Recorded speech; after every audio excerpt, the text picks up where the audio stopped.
Tranquilo, Renato. Vou pedir, então, que vocês só desliguem os microfones, né? Nós vamos dar continuidade ao nosso estudo a respeito de perversão. Então, hoje, entre aspas, a gente fecha aqui as estruturas, né? Eu digo entre aspas porque nunca se fecha, né? Aqui essa visão panorâmica que nós estamos dando aqui das estruturas psíquicas, e hoje a gente entra nessa estrutura perversão, que é marcado pelo desmentido do nome do Pai, né? A gente fala muito, eu já expliquei isso na aula, vejam só, a repetição é a mãe do ensino. Então, algumas coisas eu vou repetir aqui, vou colocar, vocês vão poder fazer colocações também daquilo que vocês entenderam, estudaram, mas a psicanálise é esse repetir, repetir, repetir e elaborar. Então, quando a gente fala em negação, as pessoas pensam que a neurose, né, ela não nega, ela realmente aceita, né, a castração, porque a perversão ela é a estrutura formada na resposta à castração judicial, ao nome do pai. Então as pessoas pensam assim, não, a neurose aceita. Então eu quero explicar para vocês o que é esse aceitar, né? São 3 palavras. Eu sei que a Lidu vai colocar ali, vai tentar colocar para a gente, mas essas palavras que Freud usou em alemão para falar sobre a resposta à castração judicial são, em alemão, né? Verdrängung, que significa recalque, Verleugnung, que significa o desmentido, e Verwerfung, que significa fora-clusão. Parece até um palavrão para nós, né? Mas são essas 3 palavras. Então, vou repetir aqui. Verdrängung, recalque, Verleugnung, desmentido, e Verwerfung, que é a fora-clusão. Então, não precisa nem mais colocar, Edu, já falei. Essas 3 palavras, elas têm um prefixo que são em comum, que é o prefixo ver. E esse ver significa negação. Então, o que Freud quis dizer é que nenhuma dessas 3 estruturas aceitam de boa a castração. Todas elas negam de alguma maneira, né? Todas elas negam de alguma maneira. Só que a neurose nega recalcando, a perversão nega desmentindo e a fora-clusão nega rejeitando, não acontecendo. Então, são 3 maneiras de negar, mas todas elas negam a castração. Então, para a gente poder entender, né, melhor isso daí, eu contei lá na nossa aula presencial, e volto a falar aqui para aqueles que não assistiram, é como se fosse, por exemplo, uma penitenciária.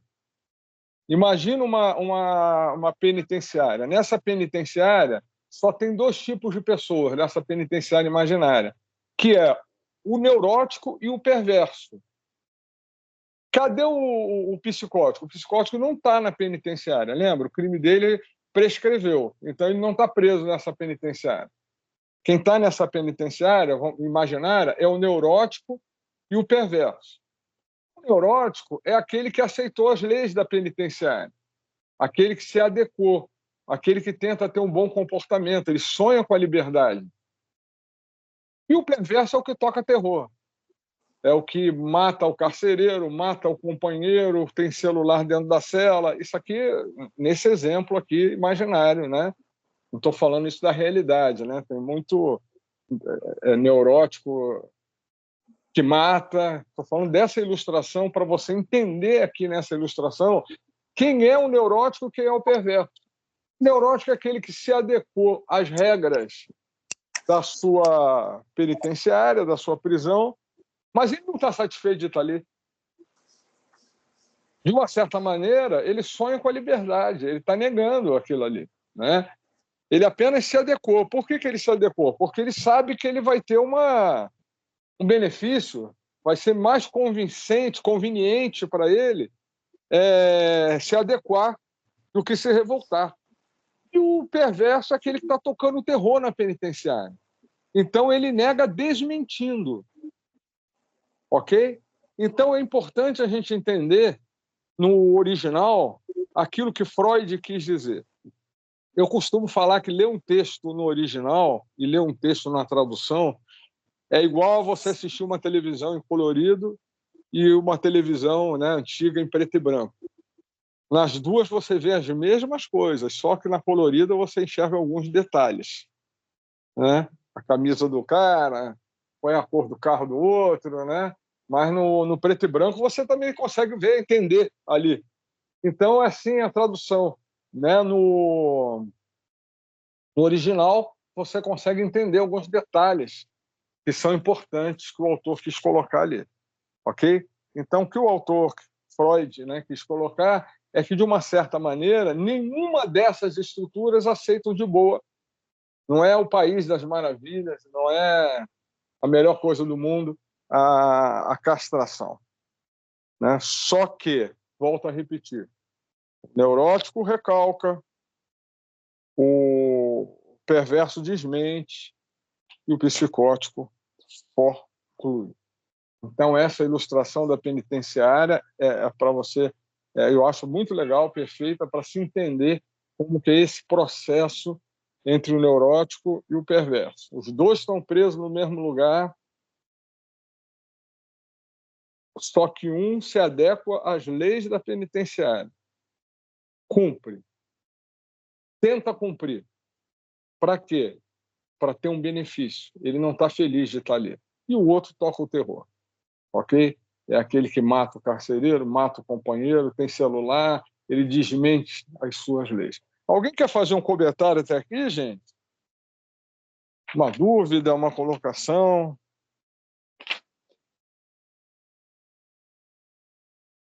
Eu vou dar a primeira palavra-chave aí para os que vão assistir na gravação, que é avesso, ok? Então, a neurose, uma coisa, por falar em avesso, né? A perversão é o avesso da neurose. Tem pessoas que pensam que é psicose, não é psicose, é a perversão, ok? Então, nós vamos estudar aqui, né, repetir algumas coisas. Espero que todos vocês tenham visto o filme Cheiro do Ralo. Quem ainda não tinha assistido, né, porque é um filme que fala a respeito dessa estrutura perversa ali do personagem, né, da personagem do... Como é que é o nome dele? Esqueci o nome dele, do ator principal, olha, né? Então, daqui a pouco eu lembro, tá vendo? Olha aí, lápis. Lourenço. Não, Lourenço, não falando do ator. Selton Mello. Isso aí, tá vendo? Olha aí, como é que eu esqueci o Selton Mello? Ok. Então, nós vamos falar aqui das 3 subestruturas da perversão. São 3, né? A primeira é o fetichismo. O fetichismo é a estrutura mestra da perversão. A perversão, ela tem 3 subestruturas, que são fetichismo, sadismo e masoquismo. E o fetichismo, ela é a estrutura mestra, assim como todas as estruturas, elas têm uma subestrutura mestra, né? A neurose é a histeria, todas as outras, a fobia e a obsessão, né, são dialetos da histeria. A psicose, a esquizofrenia, né, todas elas têm delírio, pode ter delírio, etc. E na perversão é o fetichismo, né? Por quê? Porque no sadismo e no masoquismo, como nós vamos ver, também existe o fetichismo. Assim como na neurose, na obsessão e na fobia, também existe a histeria, né?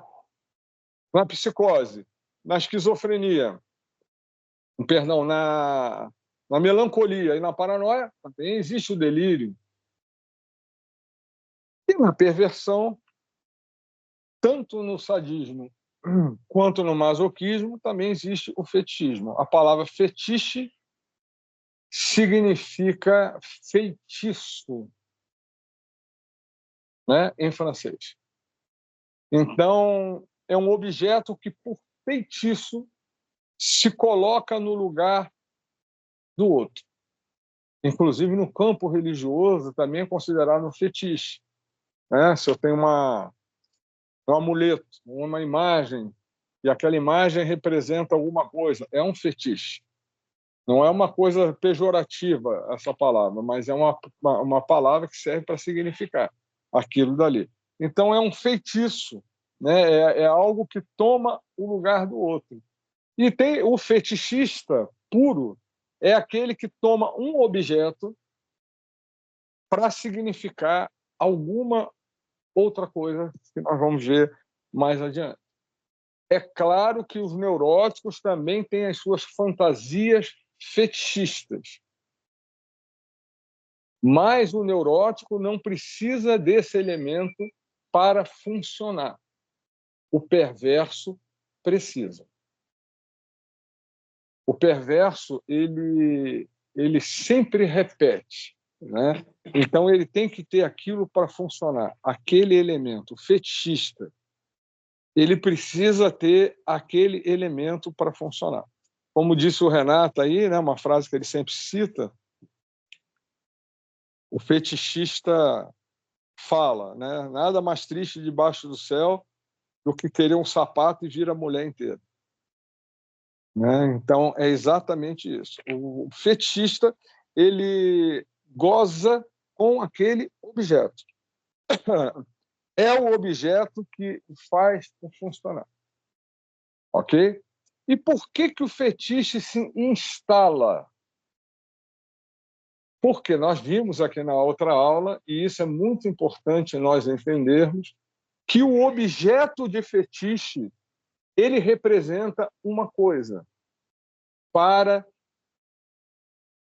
o perverso. Quem pode abrir o microfone e me falar o que esse objeto representa? Quem estava ligado na aula e pode me falar aqui. Quem me falar, eu vou pensar num prêmio. Será que ninguém estava ligado, gente?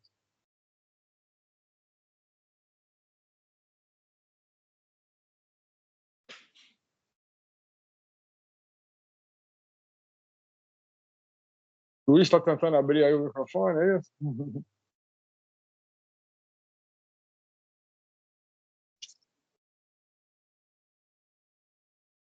Então eu vou falar. Esse objeto de fetiche representa o falo, representa o pênis. Gente, o objeto de fetiche, aquilo que o fetichista idolatra, representa o pênis. Mas não é qualquer pênis. Isso é que é importante a gente entender. É o pênis da mãe. Esse objeto de fetiche, para o fetichista, representa simbolicamente o pênis da mãe dele. Por quê? Porque o perverso, ele nega a castração. Então, ele nega a castração da mãe.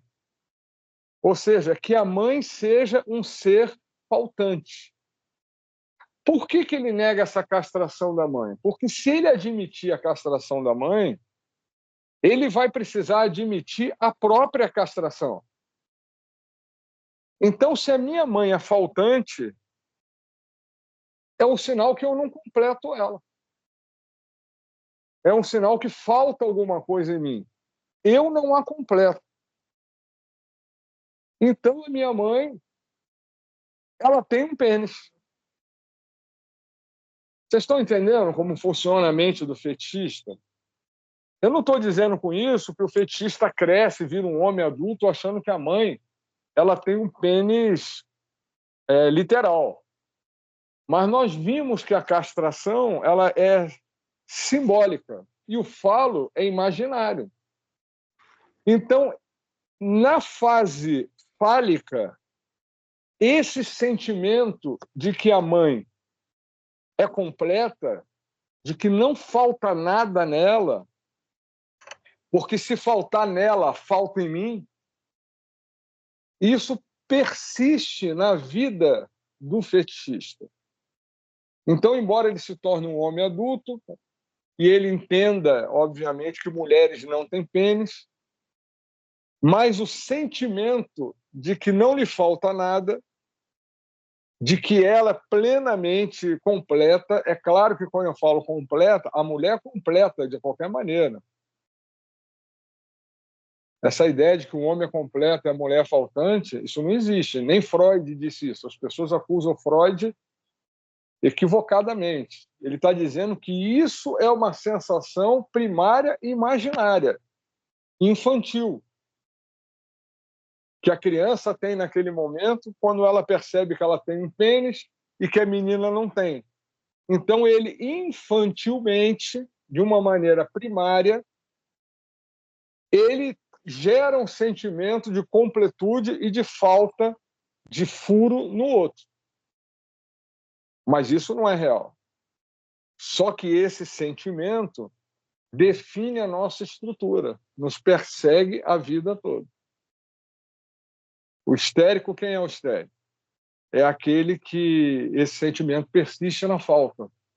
Falta alguma coisa em mim, o outro tem, eu não tenho. Não é? O perverso é esse que não admite que a sua mãe não tenha um falo. Alguém entrou aí com o microfone aberto, eu vou pedir que... Isso, obrigado. Né? De que a sua mãe não tenha um falo.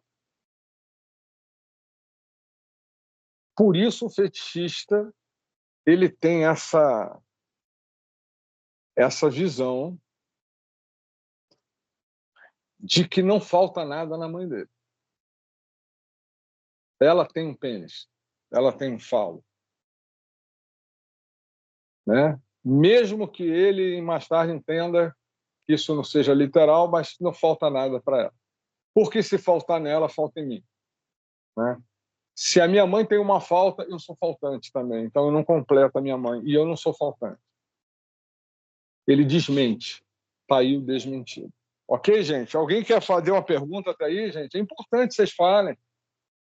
Só abrir o microfone aí, fazer uma pergunta, enriquecer a aula aí com suas colocações. Eu não tenho um feedback aqui, que eu estou falando está sendo absorvido aí por vocês. Bom dia, Mitrano. Bom dia, quem fala? Falé, tudo Ô, bem? Falé, tudo bem, Falé? Você teria, em função do filme, como caracterizar o personagem, né? A gente imagina, dentro da minha avaliação, que ele seja assim, um perverso, né? Que tem esse fetiche, mas qual seria, tecnicamente, a classificação dele, do personagem, do Selton Mello? Teria, sim, dentro da visão do filme. Entendi. Então, eu entendo que o Celton, o Lourenço, né, ali, o personagem, ele é um perverso fetichista. Né? Ele tem um fetiche ali por bunda. E esse perverso fetichista, ele leva para a vida dele, como todo perverso, isso é muito importante a gente entender, que aquilo que acontece na cama acontece na vida. Então, o que o perverso, o que o Selton Mello ali, o Lourenço, né, vamos falar assim, ele faz na cama? Objetifica as pessoas. Ele não quer uma mulher. Ele quer uma bunda. Tanto é que aquela menina, ele fala assim, eu pagaria para ver essa bunda. Aí ela fala, mas eu te mostraria de graça. Ele, de graça ele não quer. Porque de graça é uma pessoa, é uma conquista. Ele não quer uma pessoa, ele quer uma bunda. Né? E ele paga, inclusive, as pessoas que vão lá no escritório dele, as mulheres e tal, ele paga para tirar a roupa, virar e mostrar a bunda para ele. E ali ele se masturba. Então ele quer uma bunda. Ele não quer um ser humano. Ele até desmarcou o casamento dele, né? Não quis mais casar, porque casamento, esses envolvimentos para ele ali no filme, era uma coisa pessoal. E não é isso que ele quer um objeto. Né? Só concluir. Só que essa coisa de objetificar na cama, ele leva para a vida. Por quê? Porque ele é um cara que compra antiguidade e ele se aproveita da desgraça dos outros. Quem vai lá vender alguma coisa está precisando de dinheiro para poder humilhar as pessoas, para poder realmente ali mostrar, não, eu podia comprar, mas eu não quero, hoje eu não quero. Então, assim, o prazer dele, o gozo dele é levar para a vida dele essa objetificação das pessoas. Então, para ele, pessoas são objetos. Né? Inclusive, o pai dele é um objeto para ele, porque o pai dele que ele não conheceu e tal, ele está montando o pai. Isso que eu queria fazer essa Uhum. pergunta, né? Se também o pai seria um fetiche dele em termos de, assim, de perversão, né? E a figura do pai, na minha visão, né? Quando ele compra aquela muleta, né? Ele Sim. se sentiu assim meio que realizado, porque ele já tinha um olho, né? Já tinha meio que doutrinado o olho para ver coisas que ele achava que tinha que ver, que era a bunda, e com a Uhum. muleta, e ele não leva, ele não deixa a muleta lá no escritório. Ele leva para casa dele como se fosse alguma coisa assim, um fetiche, entendeu? Exatamente. Então, o que que acontece? O pai, eu entendo assim, né? O filme não mostra isso, mas que o pai estava muito presente na vida dele, não fisicamente. Ele não conheceu o pai. Mas um pai não precisa estar fisicamente presente para estar presente na castração, né? A mãe, por exemplo, ela muitas vezes lembra o pai, fala do pai, né? Olha, seu pai pensava assim, seu pai era um homem de valor, seu pai era um homem de caráter, seu pai não ia gostar disso. Então, como o perverso nega a castração, isso deve ter, por exemplo, irritado muito ele, porque, ué, por que o meu pai é melhor que eu? Né? Falta alguma coisa na minha mãe? Não falta nada. Falta alguma coisa em mim? Não falta nada. Então, essa a negação da castração, ele agora, como adulto, ele se vinga montando o pai. Então, o que é montar o pai? Ele agora está no meu comando, ele vê o que eu quero. Ele mostra lá o olho, olha a bunda da mulher, mostra para o pai. Então, se ele está montando o pai é mais um objeto para ele. Ele vai ter esse objeto ao seu comando, entendeu? Então, mais uma vez, é o desmentido. Né? Mais uma vez, ele mostra ali que ele está desmentindo a castração dele. Ele agora, o pai para ele agora é um boneco, né? É um robô, é uma coisa que ele vai ter o controle, o domínio sobre o pai. O pai vai estar onde eu quero, vai ver o que eu quero, né? Eu mando no meu pai. Então, a castração não precisa o pai estar presente para que ele muitas vezes desempenhe essa função de castrador, né? O meu pai sempre foi presente, vivo, né? Claro, quando ele estava vivo e eu era criança, mas ele trabalhava muito. E a pessoa do meu pai estava presente 24 horas, porque, por exemplo, se eu fizesse alguma coisa errada, minha mãe falava assim: ah, seu pai quando souber disso. Então, assim, essa pessoa, o pai, muitas vezes ele está presente no discurso da mãe, né? E o que acontece com o Lourenço é que ele, como é perverso, ele nega essa castração e quer montar o seu pai, né? Ele quer ter o domínio do pai. Outra, perdão, Fala. acho que é você, não você. Pode falar, Falé, depois eu completo. Não, você tem autoridade, você tem preferência. Pode falar. Pode falar.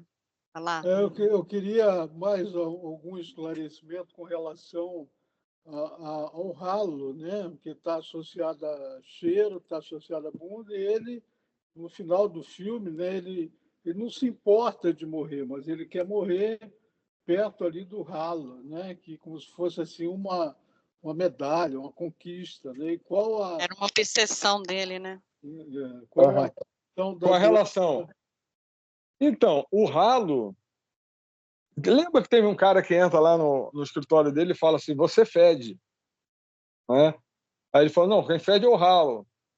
Cheiro de bosta. Ele falou: e quem. Deu que usar a expressão. Ele falou: quem caga aqui nesse banheiro? Não é você? Então o cheiro é teu. Então o ralo, ele representa ali a obsessão, o controle, o domínio. Mais uma vez, o domínio. É a fase anal. Quando você está na fase anal, né, lembra, o Renato deu uma aula magnífica sobre isso, sobre as fases, você passa da fase oral para a fase anal. Então, a fase anal é a fase que você passa a ter controle do esfíncter. Você solta, você prende, né, você tem controle ali. O cocô, na verdade, para a criança é um presente, muitas vezes, ou aquilo que retém. Né? A mãe fala: esse menino não fez cocô ainda, meu Deus, o que está acontecendo? Ele sabe que fazer cocô é uma coisa importante. Então, uma coisa que às vezes ele retém, uma coisa que às vezes ele solta. Então, as fezes significam o controle ali. Né? Então, esse cheiro do ralo, na verdade, o cheiro das fezes, daquela coisa toda fétida ali, é o controle, é o símbolo do controle que ele tem na vida. Né? Então, aquilo ali significa exatamente ele preso a essa fase anal, essa fase de controle, de querer controlar tudo, querer controlar as pessoas, né? De querer objetificar as pessoas e tal. E ele ali, ele então se volta para aquele ralo, ele cheira o ralo, como quem diz: não, eu não. Até a morte ele negou, até a própria morte.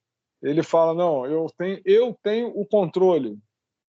E ali morreu cheirando o cheiro da bosta, quer dizer, mostrando realmente que ele teria. Então é um filme muito legal, o autor ele estudou sobre isso, né?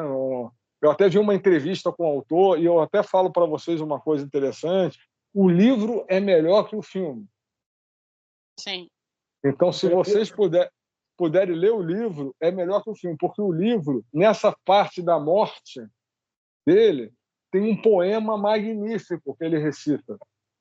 Na realidade, esse filme, né, para a gente foi um prêmio, né, porque eu tenho pesquisado aí na internet, ele é Uhum. muito analisado do ponto de vista da psicanálise, né, vários teóricos. Sim. E o filme, ele é muito bem feito, né, é um filme brasileiro que a gente não espera essa magnitude, né, Uhum. isso, né, e o autor da história, ele aparece lá como segurança lá Sim. É interessante, é. Você falou, eu não tinha percebido isso. muito bom. Bom, Lidu, agora é você, né? Vou dar o gancho aqui da sua questão do ralo aí, que essa metáfora do ralo, né? Fedido, entupido. É como realmente o Amitrano falou. É uma representação, né, da vida do personagem e do capitalismo, que inclusive tem muitos textos em relação a isso na internet, se você pesquisar, tem muitos estudos em relação a isso, que esse cheiro do ralo, né, exala o capitalismo, né, decadente. Você vê que lá aquele escritório dele é bem isso mesmo, né, que ele só quer saber disso. E outra questão também é que na questão desse personagem, ele tem o fetichismo desse personagem, né, que se manifesta através da posição de colecionar objetos e de sentir prazer em humilhar. Ele humilha as pessoas. Né? A perversão dele também se manifesta através dessa posição de humilhar os outros e ignorar também o sentimento, o sofrimento daquelas pessoas que vão ali precisando de dinheiro, querendo vender alguma coisa. Tá aí o exemplo da caixinha, né? Que para o cara tinha um sentimento, tinha um valor sentimental, né? E aí ele fala: então eu preciso saber da história dessa caixinha, porque quando eu for vender, eu tenho que contar essa história, porque para ele não valia nada, né? mas para a pessoa que... Aí ele falava, né? Então era só realmente em relação a dinheiro mesmo. Para ele, as pessoas estavam só... Era exatamente isso que ele queria, dinheiro. Então ele chegava lá, humilhava aquele cara que chegou com aquele instrumento imenso lá, que eu não lembro o nome dele, a Mitano que lembra aí, de música, né? Aí ele perguntou, aí o cara vai falar para ele, pô, é um instrumento musical e tal, vale alguma coisa? O cara olhou para ele olhou para o cara e falou, não está valendo nada. Ele falou, pô, mas eu trouxe de ônibus. Aí ele falou, legal, você vai voltar de ônibus com ele. Ah. Então, para ele, né, é essa questão de humilhar, esse prazer também de humilhar. É essa questão também que ele não se deixa, que ele não quer a bunda de graça, ele quer pagar por ela, porque ele quer dominar. Se ele não pagar, ele não vai estar dominando. E o perverso também tem isso. É isso aí, essa é a questão, né? Como eu disse aqui, o perverso leva para a vida o que ele faz na cama. Né? Então, o que ele faz na cama? Objetifica as pessoas. O que ele faz na vida? Objetifica as pessoas. Né? O trabalho dele é o quê? Colecionar, reter. Olha aí, olha o ralo, olha as fezes. Né? Reter. Na realidade, o filme ali ele não mostra ali o que ele faz com aqueles objetos que ele compra, né? Uhum. É o que ele deve vender, ele compra e vende. O filme não mostra, para mim, isso foi uma falha, né? Foi uma lacuna, né? Agora, o que mais marca dentro da mensagem, né, é com relação à noiva dele, né? Eu acho que o futuro sogro liga, entendeu? Perguntando sobre o casamento, e ele fala que não gosta dela, assim como ele não gosta da mãe, né? Isso. Não gosta da mãe. Isso, para mim, é um exemplo assim de falta de afeto, né? Com relação à mãe. Eu também não gosto da minha mãe, entendeu? Então, Exatamente. encontrar um ser humano que não tenha nenhum amor pela mãe é um perverso, né? Então, exatamente. E esse amor que ele tem pela mãe, que ele não tem pela mãe, na verdade, ele tem pela mãe imaginária. Né? O perverso idolatra a mãe, mas não é a mãe da realidade ali. É aquela que ele imagina, que é completa, que tem pênis e tal. Então, mais uma razão que quando ele... essa mãe real, da realidade, na verdade, ele despreza ela, porque ela é um ser faltante também. Entendeu? Então ele continua com a sua ilusão, ele vive no seu mundo perverso, de desmentido. Gente, eu vou dar uma andada aqui. Né? Então o perverso, esse símbolo do fetiche, representa o pênis. Porque, mais uma vez, eu volto a repetir, se ele admite que falta na mãe, falta nele. Eu dei um exemplo aqui daqueles namorados grudados um no outro ali, que passa o sábado vendo Netflix, ninguém quer sair com amiga, com amigo, não quer jogar futebol, quer um ficar com o outro. Mas o tempo passa e um dia o cara fala para a menina, né? Vamos assistir Netflix? Ela fala, hoje eu não posso. Por quê? Porque hoje minhas amigas marcaram aí um chá de bebê. Pronto, aí já liga nele. Pô, peraí, o que está acontecendo? Eu não sou mais o queridinho? Ela vai me trocar por um chá de bebê? Então, esse sentimento que acontece exatamente na fase da castração emocional da criança, quando a mãe olha para outro objeto e deseja, é tudo isso que o perverso nega. Ele nega isso, ele nega a castração, ele nega que ele é um ser faltante. Né? Há fetiche de todas as formas. Os mais cotados, o the best, são sapatos e meia, mas há fetiche de roupas profissionais, de chapéus, de bunda, né? De cheiro. Né? E como que esse fetiche se instaura? Como que ele se instaura? O objeto é eleito pelo fetichista. É o último objeto, a última cena, geralmente, que ele vê antes de vislumbrar a castração da mãe. Então, vamos supor, por que o sapato e a meia são os the best? Né? São os top? Porque imagina a criança ali olhando para a mãe nua e naquele momento que ele percebe que a mãe não tem o falo, ele abaixa a cabeça e olha o sapato. Um exemplo. Então, esse sapato passa a ser o fetiche dele, passa a representar o falo da mãe. Olha a meia. ou a mãe vira, ele olha a bunda, ou a mãe tampa com a mão, ele olha a mão. Então, geralmente, o objeto eleito pelo fetichista para representar esse falo é aquele último objeto, é a cena ali que ele pôde vislumbrar que faltava algo na mãe dele e que ele olha para aquele objeto e aquele objeto passa a representar a falta. Entendeu? Então, nós não sabemos, obviamente, há fetiches de todas as maneiras, até de cheiro, né? De talvez um cheiro que estivesse exalando no momento.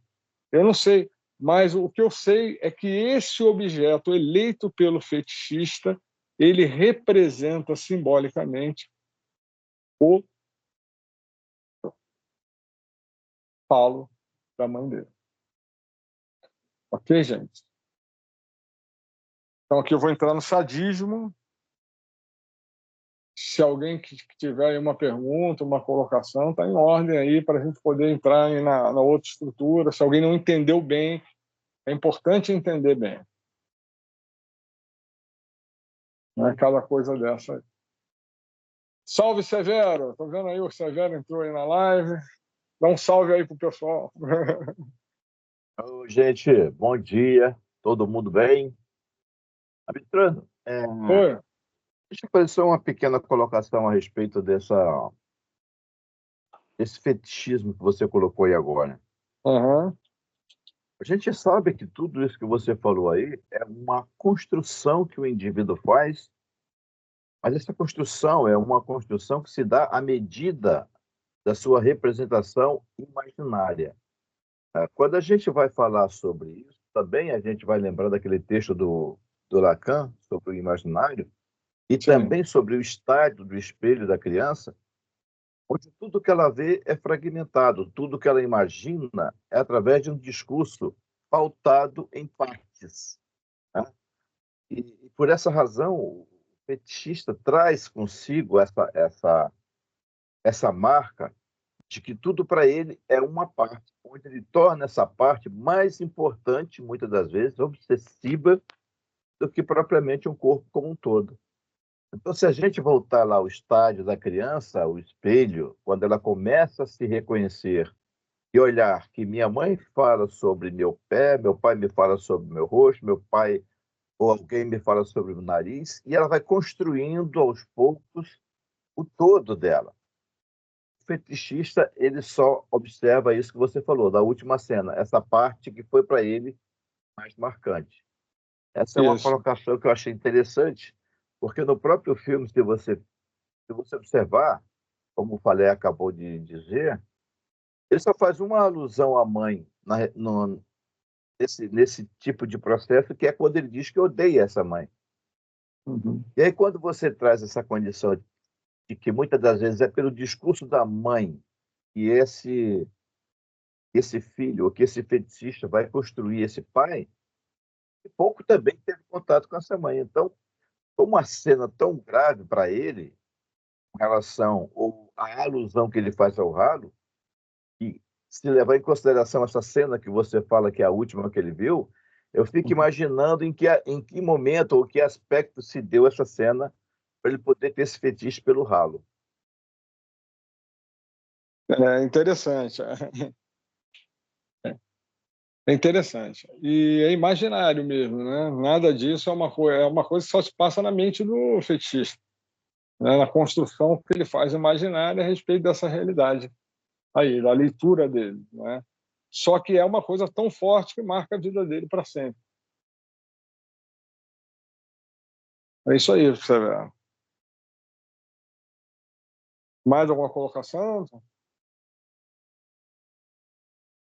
Então, satisfeito. Pode prosseguir. Obrigado. Vamos lá. Sadismo. O termo sadismo é outra subestrutura da perversão. O termo sadismo refere-se ao Marquês de Sade, filósofo, escritor francês, escrevia contos a respeito de experiências sexuais consideradas bizarras para a maioria das pessoas, de forma que sádico, de forma geral, é aquele que gosta de impor sofrimento a outras pessoas, inclusive no campo sexual, o que também é um tipo de fetiche. Então, assim, o que é o sadismo? Esse desejo de impor um sofrimento a outra pessoa, inclusive no campo sexual.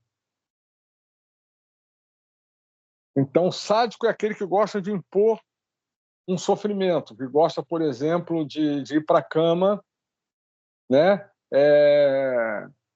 e fazer o outro sofrer, de alguma maneira. É interessante entender que a estrutura perversa, como eu já disse, parte da cama para a vida.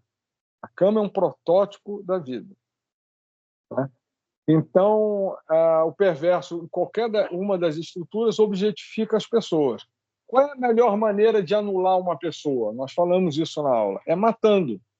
Então, o perverso é aquele que mata a pessoa. Nem sempre passa ao ato, mata literalmente, mas quando ele objetifica as pessoas, ele está, de uma certa forma, tirando a alma das pessoas e deixando as pessoas simplesmente como um objeto. Né? Tem uma música aí que a gente falou lá que é muito interessante. Eu te imagino, eu te conserto, eu faço a cena que eu quiser. Eu tiro a roupa para você, minha maior ficção de amor, e lhe recriei só para o meu prazer. Então, é exatamente nessa música do Leone e da Fabiana Kerlakian, que mostra exatamente isso. Eu faço a cena que eu quiser. Então, por exemplo, um tipo de sadismo, por exemplo, é a necrofilia. Esse é um tipo máximo, aí, vamos dizer assim, de sadismo, né? Que é ter relações sexuais com defuntos. Mas, de alguma maneira, todo o perverso é um necrófilo, porque ele só tem relação sexual com o defunto, ainda que o defunto esteja vivo. Né? Porque ele, quando parte para a cama, ele objetifica aquela pessoa, não é mais um ser humano, ele é um objeto. Né? Então, tem alguns que passam ato, que matam realmente a pessoa. Né? E tem uns que não matam, mas que procuram. É muito comum, gente, isso que eu estou falando, pessoas que vão até em cemitério e ficam de olho em defuntos, né? Em defunto de mocinha, de mulher bonita e tal, e de alguma maneira quer desenterrar e quer ter relação sexual.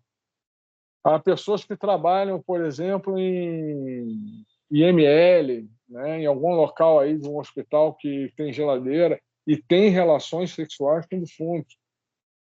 Então, isso não é uma coisa assim que a gente fala ali, isso é incomum. Não é tão comum, mas existe pra caramba. Não é?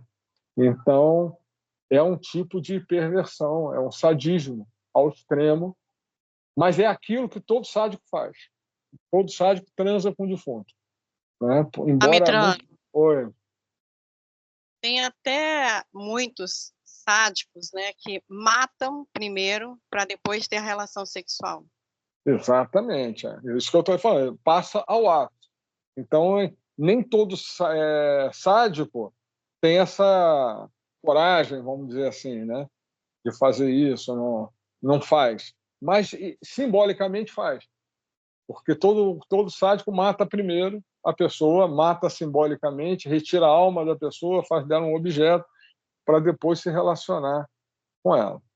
Então, há sadismo também de amarrar, de bater, de torturar, de cuspir, de urinar na pessoa, de defecar na pessoa. Né? O perverso, o neurótico, também tem fantasias sádicas. Lembra? A gente passeia em todas as estruturas. Então, o neurótico também tem uma fantasia sádica. Né? Só que essas fantasias não são essenciais para o funcionamento do neurótico. Né? Não são essenciais. Eu já falei aqui que existe um clube de sadismo na internet. Se você adicionar, procurar aí, dar um Google, clube de sadismo, você vai achar vários. Você vai lá, paga, participam pessoas que participam ali daquele clube e ali elas praticam sadismo. Aí eu sempre pergunto isso: quem participa desse clube de sadismo? Não são os sádicos, são os neuróticos. Porque o clube de sadismo tem regra. Não pode fazer isso, não pode fazer aquilo. Se a outra pessoa disser para, tem que parar. Então, isso são regras. E o perverso não vai aceitar regra. Ele não quer regra. Qual é a resposta dele à castração? O desmentido. Então, ele não quer ir para um clube. O cara é sádico. Ele não quer ir para um clube onde outra pessoa aceite apanhar. Qual é a graça que tem em bater em alguém que quer apanhar, gente? Essa é a graça do neurótico. Essa é a graça do neurótico. O perverso não quer isso. O perverso quer bater em alguém que não quer apanhar. Essa que é a graça. O perverso quer humilhar alguém que não quer ser humilhado. Ele não quer uma combinação, um clube, um contrato. Nada disso. Ele quer exatamente a surpresa de poder fazer alguma coisa transgredindo, né? Agora preste atenção no pulo do gato. Como que o sádico, o perverso sádico, escolhe o sadismo, aquela cena sádica que ele quer fazer? Nós vimos aqui que o fetichista, ele escolhe o objeto sendo a última cena que ele olhou antes de ver a castração da mãe, o último objeto. Ok. E o sádico? Como que ele escolhe a sua maldade, o seu sadismo? Então, vou falar para vocês, prestem atenção. É a cena, ele escolhe refazer a cena em que ele foi, em que a castração dele foi constatada. Né? Então, um exemplo. O pai espancava ele, né? Com a cinta, com o cinto, espancava ele. Esse espancamento do pai mostra que ele é o quê? Castrado, humilhado, falta alguma coisa nele. Né? Tanto falta que se eu fosse poderoso igual meu pai, eu não estava apanhando dele, eu estava batendo. Então, essa cena de apanhar do pai mostra a castração dele. E ele agora, adulto, o perverso... Qual é a resposta do perverso? Desmentido. Ele agora quer desmentir essa cena. Então, ele refaz a cena. Só que agora, como disse o Severo na outra aula, ele é o protagonista da cena. Agora ele dirige a cena. Ele dá um final diferente. Agora ele é que bate. Agora ele é que controla. Agora ele é que castra o outro. Ele é o castrador. Então, essa é a diferença, por exemplo, entre o fetichista e o sádico. O fetichista escolhe um objeto. O sádico escolhe uma cena. E é essa cena que ele quer refazer a vida inteira. Por isso que o sádico, o perverso em geral, ele é muito repetitivo. Não é tão, vamos dizer assim, não é tão surpreendente, tão difícil pegar um serial killer. Porque ele não vai fazer algo muito diferente do que aquilo que ele faz. Entende? Ele vai... Tem um crime aqui, comete um diferente ali. O perverso, ele vai procurar a mesma cena. Ele quer a mesma cena. Né? Então, se ele só ataca, por exemplo, mulheres que vão casar, ele vai fazer isso a vida toda. Então, assim, o sádico é aquele que escolheu uma cena e, de alguma maneira, essa cena faz uma diferença na sua história, mostra a castração dele, e ele quer, através dessa cena, ele quer fazer o quê? Ele quer desmentir a história, ele quer refazer a história. Ok? Alguém quer fazer uma colocação aí, uma pergunta? Essa parte é muito importante de se entender.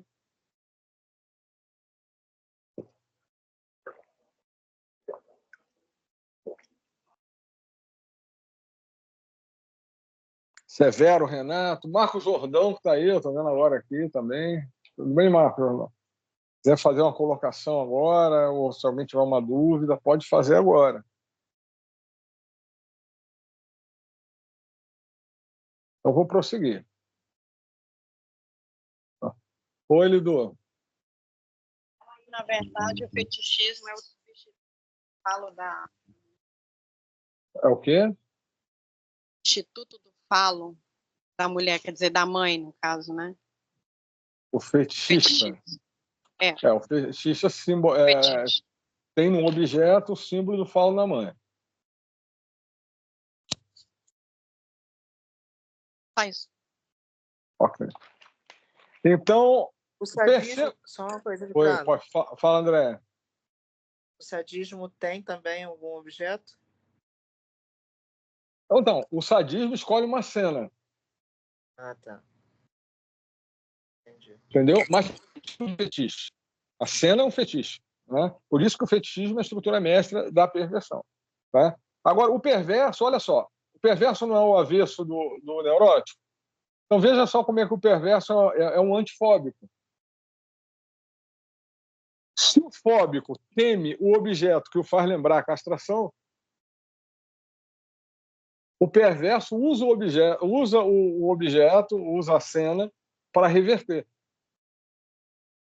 Então, o que é o fóbico? Lembra? Eu falei para vocês, né? Tem o fóbico, nós tivemos essa aula. O fóbico, ele tem a fobia, por exemplo, de barata. Falei para vocês do camarada que a barata representava a vagina da mãe. A mãe, quando se referia à própria vagina, falava a minha barata, a barata das tuas irmãs. Isso aí mostrou a castração dela, a castração dele. Ele aceitou e tal, e ele agora tem pavor de barata. Perverso, não. O perverso vai usar a barata. Entendeu? Então, o perverso ele é um antifóbico. Naquela ilustração que a gente contou da ilha, os três saem da ilha. O fóbico é aquele que diz: nossa, eu não quero nem ver nada que me lembre barco, que me lembre vela e tal. O fetichista é aquele que fala: não, vou guardar um pedacinho dessa vela aqui, da vela do barco aqui, que gostei desse negócio de matar barqueiro. Então, assim, ele é um antifóbico, né? Um bom exemplo disso é o personagem Batman, da história em quadrinhos. Qual é o maior pavor do Batman? A fobia do Batman? Morcego.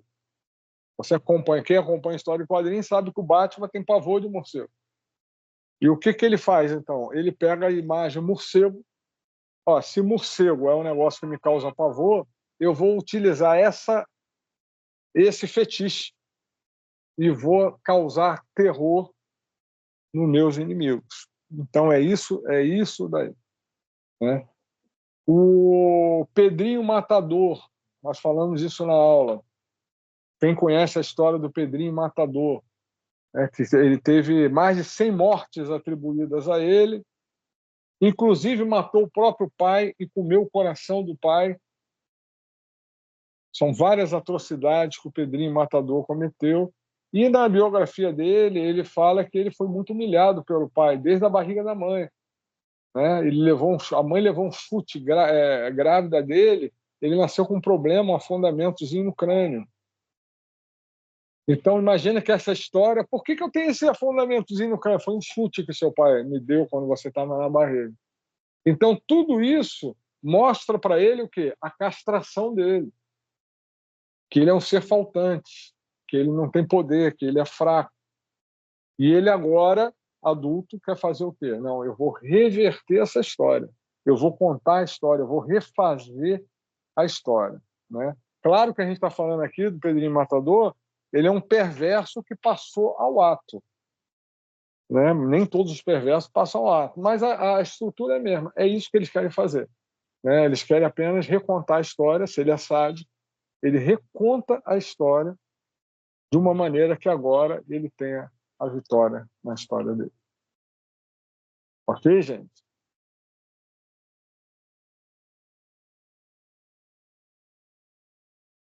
Nós vamos entrar Ah, sim, uma coisa interessante, né? O pedófilo, por exemplo, ele é um perverso? Bom, toda pedofilia é um ato de perversidade, mas nem sempre o pedófilo está na estrutura perversa. Muitos neuróticos que praticam a pedofilia. Mas quando o cara tem uma estrutura perversa sádica, pedófila, ele só funciona assim. Ele só quer aquilo. Né? Ele só quer aquilo. Eu atendi uma pessoa, isso foi na década de... Deixa eu te falar, peraí. Década de 90. Eu atendi uma pessoa, um rapaz, que ele era, na minha opinião, né, ele era pedófilo, isso é óbvio, mas ele era um perverso pedófilo. Por quê? Ele era um solteiro e ele não tinha atração sexual por mulher alguma, só por criança. Então percebam aí que ele não era um neurótico que praticou a pedofilia, não, ele era um perverso pedófilo, entendeu? Ele só tinha atração sexual por criança. E se não fosse criança, não servia para ele. E de maneira que ele foi até preso, a mãe dele o entregou. Entendeu? A mãe dele o entregou. E ele era realmente um perverso. Por quê? Qual é a característica do perverso? Essa falta de elasticidade. Né? Essa falta de elasticidade. Então, ele faz sempre a mesma coisa. É só aquilo que serve para ele. O perverso reconhece a castração, mas ele reconhece a castração do outro. Ele quer ser o castrador. Né? Ele não reconhece a sua, não admite, ele desmente a sua própria castração. Eu vou repetir o que eu falei no começo, porque teve gente que entrou depois. Eu sempre falo para as pessoas, entrem antes da aula, porque o começo é a chave de tudo. Né? O começo a gente dá uma boa chave. Então, teve pessoas que entraram depois, pessoas até que não assistiram a aula, e eu vou repetir uma coisa importante. As 3 palavras que Freud usa para definir a castração, a resposta à castração. Verdrangun, Verleugnum e Verwerfung. Verdrangun é recalque, Verleugnum é desmentido e Verwerfung é forclusão. As 3 palavras têm o prefixo ver, e ver quer dizer, em alemão, negação. Então, as 3 respostas à castração são negação. Nenhuma estrutura aceita a castração, todas negam. Só que cada uma nega de um jeito. O neurótico nega recalcando, o perverso nega desmentindo e o psicótico nega forcluindo. Mas as 3 formas são negação. Então, o perverso, o neurótico, embora aceite, entre aspas, a castração, é um aceitar não satisfeito. É como você tivesse, por exemplo, na rua, chega um cara, bota um revólver na tua cabeça e fala para você assim, me passa a carteira, e você aceita e dá a carteira. Você aceitou? Aceitou. Mas você tinha opção? Era isso a vida. Então, esse negar, essa aceitação que o neurótico dá à castração, não é uma aceitação de boa, é uma aceitação pós-vida. Ele faz o que é proposto a ele, né? É entregar. Mas isso não quer dizer que ele esteja feliz com aquela situação. Então, já o perverso é o que desmente, né? É o que não vai aceitar. Mas nenhum aceita, entendeu? E o psicótico, ele forclui. Então, assim, ele não aceita mesmo porque ele rejeita, não acontece com ele, aquilo não aconteceu. Ok, gente? Vamos entrar no masoquismo aqui. Então, mais uma vez, uma paradinha. Quem quiser fazer uma pergunta agora, para a gente entender bem a situação. Alguém?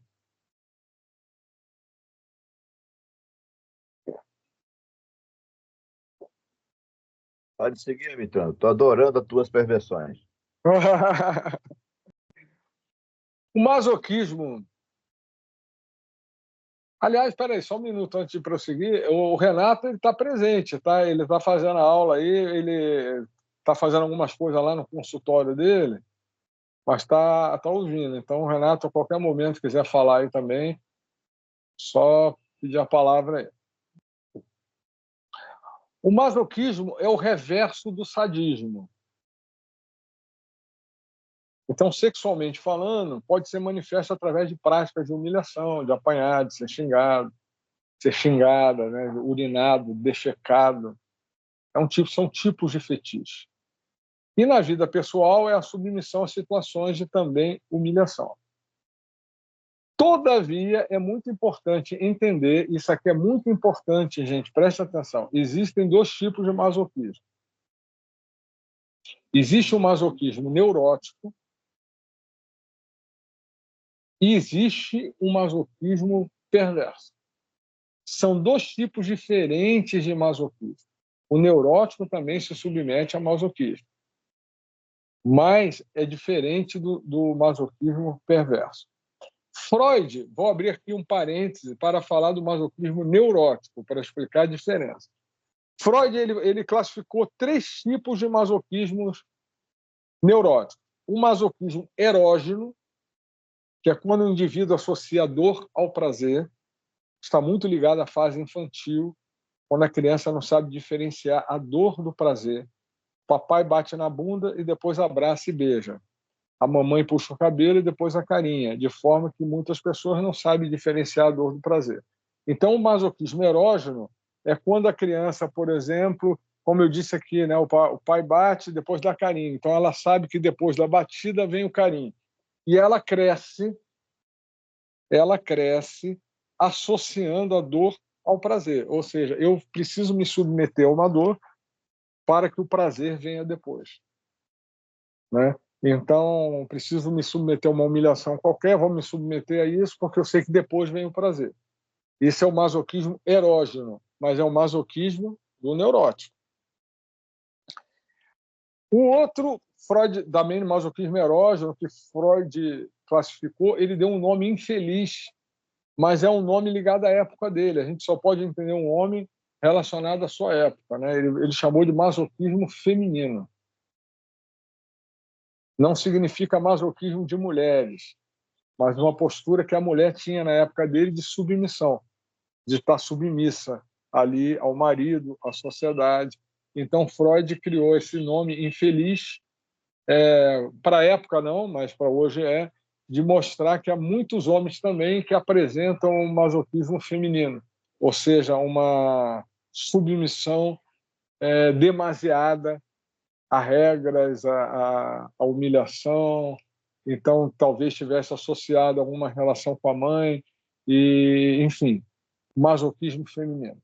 Isso aí eu hoje classificaria como masoquismo de submissão, né? Mas foi o que Freud chamou na época dele. E o masoquismo moral, que é quando a pessoa ela tem, por exemplo, um superego muito inflado, que acusa ela de tudo e tal, e ela então acha que ela precisa sofrer, né? Eu mereço isso, mereço esse sofrimento. Esse é o masoquismo moral, ok? Mas esses 3 tipos de masoquismos são masoquismos neuróticos, porque o perverso masoquista ele não tem esse mecanismo. Não é nem o erógeno, não é nem o submissão, não é nem o de moral. É outra coisa. O masoquista perverso, na verdade, deseja sentir na pele o poder destrutivo que ele mesmo pode causar no outro. É diferente. Ele não está ali porque ele está se recriminando por alguma coisa que o superego dele está recriminando. Ele não está ali porque ele associou a dor, o sofrimento ao carinho. Ele não está ali porque ele é muito submisso, não. Ele está ali porque ele quer sentir a dor que potencialmente ele pode causar no outro. Ele não se conforma de presentear o outro com um tipo de sofrimento e ele mesmo não sentir o próprio prazer destrutivo. Né? Como aquela brincadeira de criança de empurrar o outro no balanço. Eu te empurro, mas agora você me empurra. Entendeu? Agora é minha vez. Então, para o perverso, o sofrimento é um gozo. E o masoquista, ele também quer sentir o prazer que ele faz o outro sentir. De forma que, mesmo ele estando aparentemente numa situação de submissão, ele está no controle. É ele que está no controle. É ele que manda como você deve bater, como deve fazer, como deve cuspir, né? Esse princípio de sentir o que o outro o que faz, o que eu quero sentir o que eu faço, é um princípio sexual recalcado na maioria dos neuróticos. Por isso a perversão ao revés. O perverso sabe, banca isso.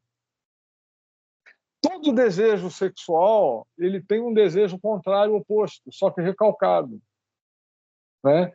Por que que muitos maridos, por exemplo, querem ver suas mulheres sendo copuladas por outros homens? Nós tivemos até aí o caso lá da França, né? O cara não só queria ver, não só estuprava, como pagava outros homens, ou tinha outros homens que iam lá violentar a mulher dele. Né? Por quê? Porque ele queria estar naquela situação. Ele queria ser copulado. Então, os dois são uma só carne ali, acontecendo com ela é como se acontecesse comigo. Isso é uma coisa bem neurótica, mas o perverso ele não age assim, não. Ele vai lá e banca. Ele vai fazer aquilo, entende? O masoquista, o perverso tem a coragem de bancar seu próprio fetiche. Então, também sofrer é um fetiche. Ok, gente? Eu contei lá na aula presencial um caso, eu vou repetir aqui porque muitas pessoas estão fazendo.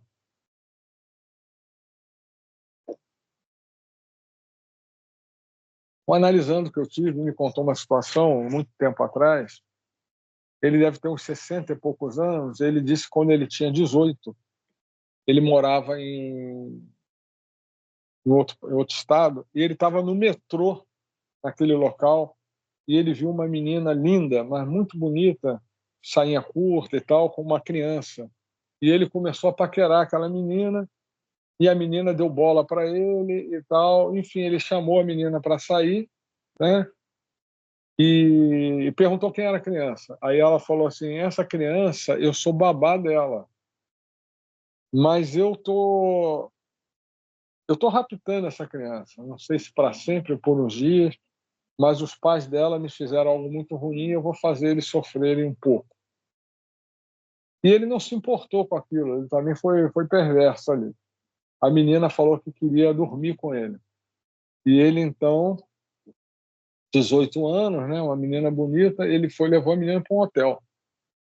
E pagou o hotel, entrou ele, a menina e a criança no hotel. E quando chegaram no hotel, já eram assim umas 10 da noite, ele fez uma cama para a criança de edredom, botou no cantinho, a criança dormiu e ele foi para o vamos ver com a menina, né, para a cama. Só que nessa relação sexual, ela falava para ele o seguinte: me bate. E ele não estava acostumado com aquilo, né, mas bateu. Mas ela falou: pô, bate como homem. Você não é homem, não? Você é viado? Aí ele batia mais forte e ela desdenhava dele. Pô, puxa o meu cabelo, cara, que homem é você? Me bate, cara.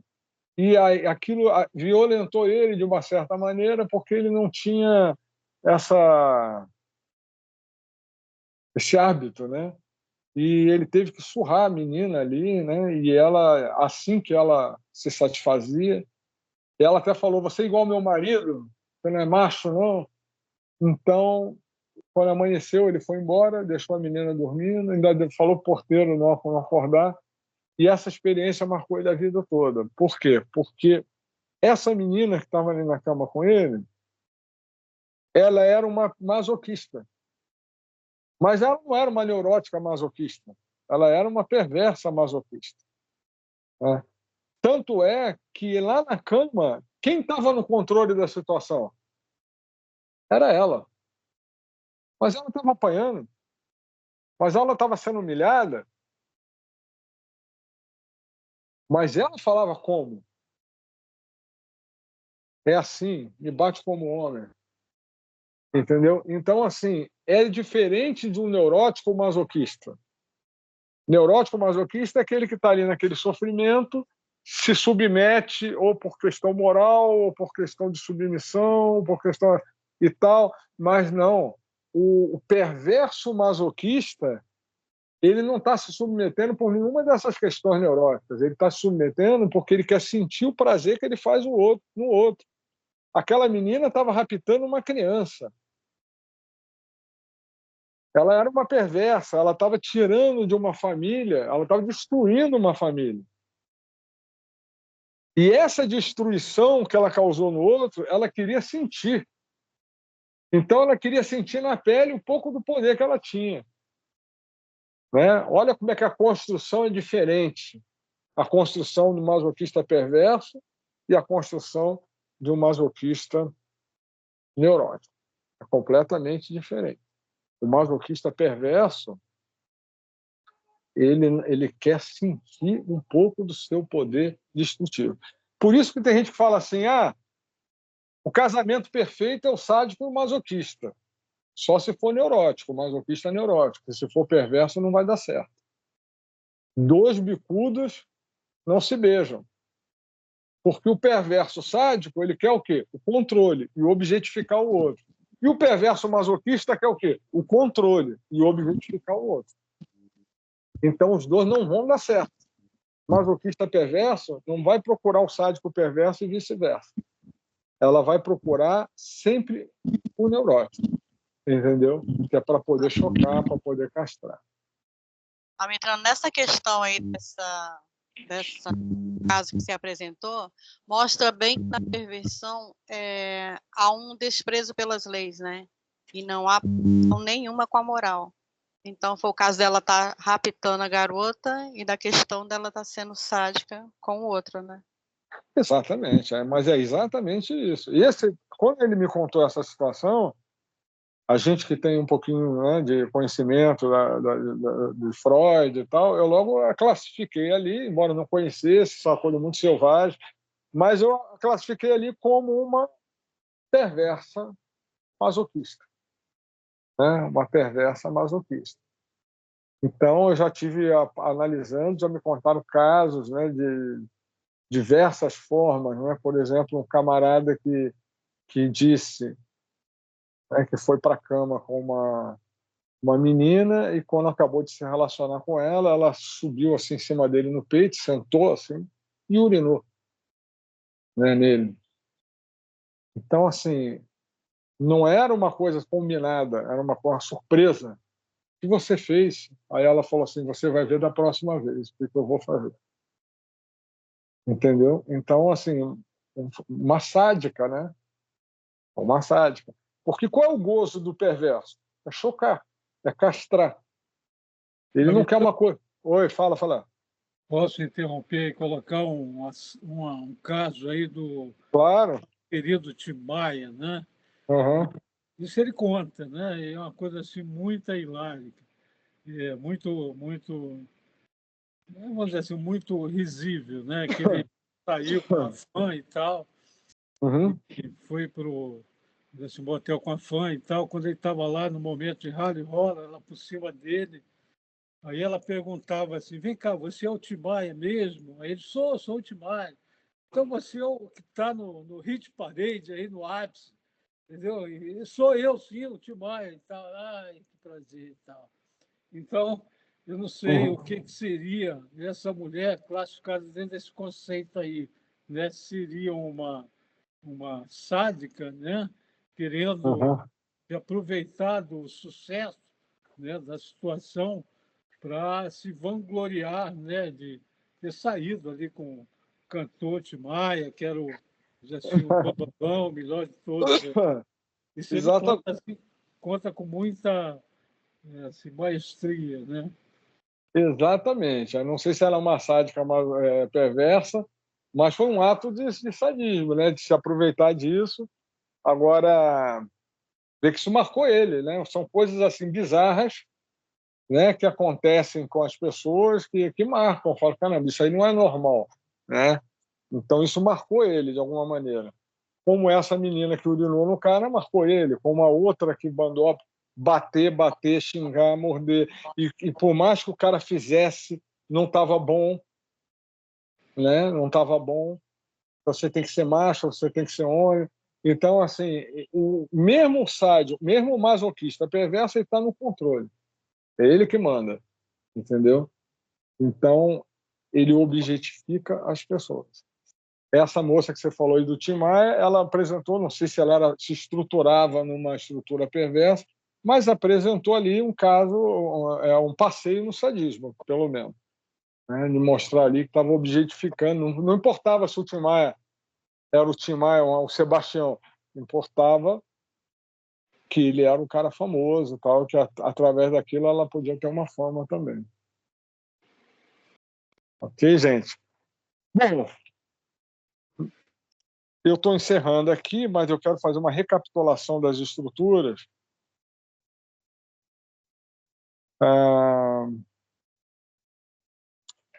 Como é que é o tratamento com o perverso, né? Geralmente o perverso vai à clínica não pela relação do seu fetiche. Ele não vai reclamar do fetiche, ele vai por outras razões, né? Então, nós precisamos ouvir o perverso sem julgamento no conteúdo que ele traz. Em geral, o perverso não traz o assunto central do fetiche e não cabe a nós arranjar problema para ele. Se o cara tem fetiche por sapato e fala isso,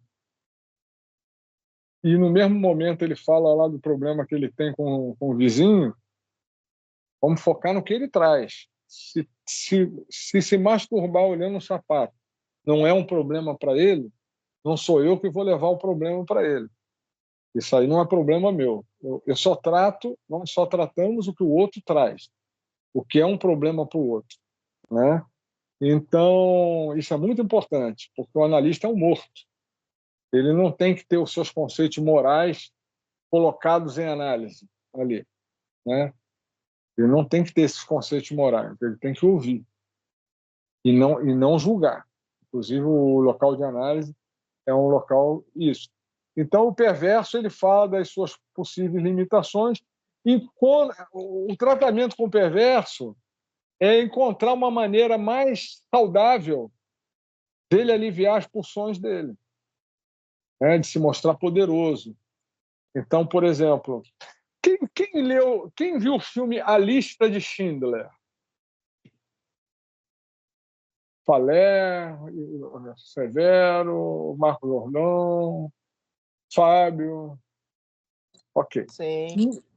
Andréia. Nesse filme A Lista de Schindler, tem uma passagem, me lembrei agora disso daí, tem uma passagem fabulosa, que o Schindler ele pergunta para um dos soldados lá, um dos autores lá do nazismo, por que ele mata os judeus.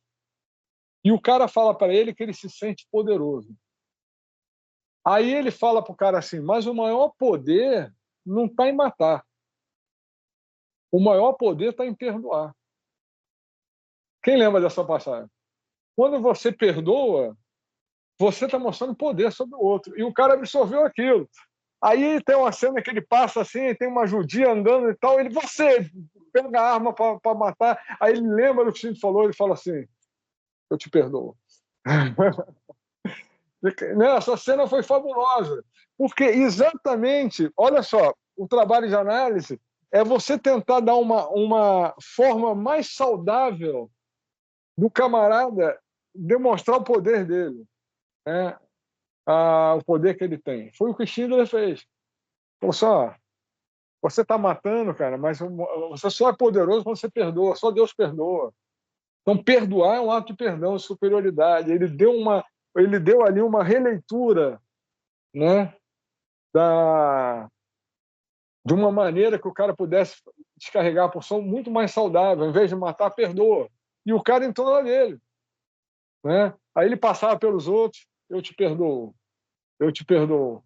Então, mais ou menos, essa análise com o neurótico, com o perverso, perdão, é exatamente tentar dar um escape mais saudável do que as pulsões destrutivas que ele tem. Vamos voltar à imagem dos banquinhos. O perverso, o neurótico e o psicótico estão em cima de banquinhos. O neurótico está em cima do banquinho de 4 pés. Ele não quer cair. Se ele cair do banquinho, ele vive uma crise histérica de conversão, ele vive uma crise de fobia, ele vive uma crise de obsessão. Já o psicótico, ele está no banquinho de 3 pés, é mais difícil equilibrar. Mas ele não quer cair. Porque se ele cair do banquinho, ele surta. Ele pode ter uma crise esquizofrênica, uma paranoia delirante, ele pode ter uma melancolia, pode até se suicidar, ele quer ficar em cima do banquinho. E o perverso, ele também está em cima de um banquinho. E o banquinho dele tem 4 pés, igualzinho do neurótico. Só que a diferença é que ele está sambando em cima do banquinho. Ele não está nem aí se ele cai. Então, essa é a diferença entre o neurótico, o psicótico e o perverso. Os 2 primeiros não querem cair. O psicótico está no banquinho de 3 pés, é mais difícil. Às vezes, o analista tem que ser o 4º pé daquele banquinho. E o perverso está no banquinho de 4 pés, só que ele está sambando e pulando. Ele não está nem aí se ele vai cair. Essa é a diferença. Eu vou pedir para a Lidu colocar um quadro, ver se agora consegue.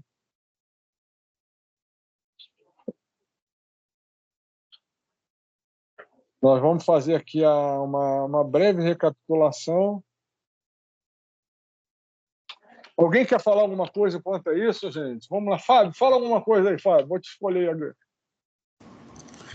Bom dia. Bom dia. Bem, no masoquismo, todas as subestruturas que foi falado, a gente fez associação com a parte sexual, né? Sim. De uma forma ou de outra. Mas no masoquismo, imaginar que está sofrendo também é uma forma de masoquismo, né? Tem pessoas que passam a vida toda inventando um sofrimento, né? Seja por doença, seja por uma dor crônica, ou seja por um sentimento que aperta o coração e tudo mais. Isso também é uma forma de masoquismo, né? Sim, o masoquismo mais neurótico, né? Porque o perverso, como eu disse, ele não tem essa coisa de imaginar só. Ele vai tentar passar o ato de alguma maneira. O perverso é aquele que ele banca o que ele pensa, entendeu? Então é uma forma de masoquismo neurótico. Isso pode ser uma histeria, né? Etc. Olha, ele não conseguiu. Vamos ver se só virar para a gente fazer essa recapitulação aí do. Isso, não sei se. Espera aí. Assim deu. Vamos lá. Mas Então, estava melhor, estava dando para ver melhor anteriormente. Então, volta um pouquinho, Lidu. Assim ficou muito grande. Deixa aí. Ué, eu não tô enxergando. Ah, tá, foi agora. Vamos lá. As 3 estruturas: neurose, psicose e perversão. Tá? Então, estão aqui, uma embaixo da outra, na esquerda, neurose, psicose e perversão. Qual é o mecanismo da neurose? Verdran 1. Negar pelo recalque. Olha lá, o recalque. Qual é o mecanismo da psicose?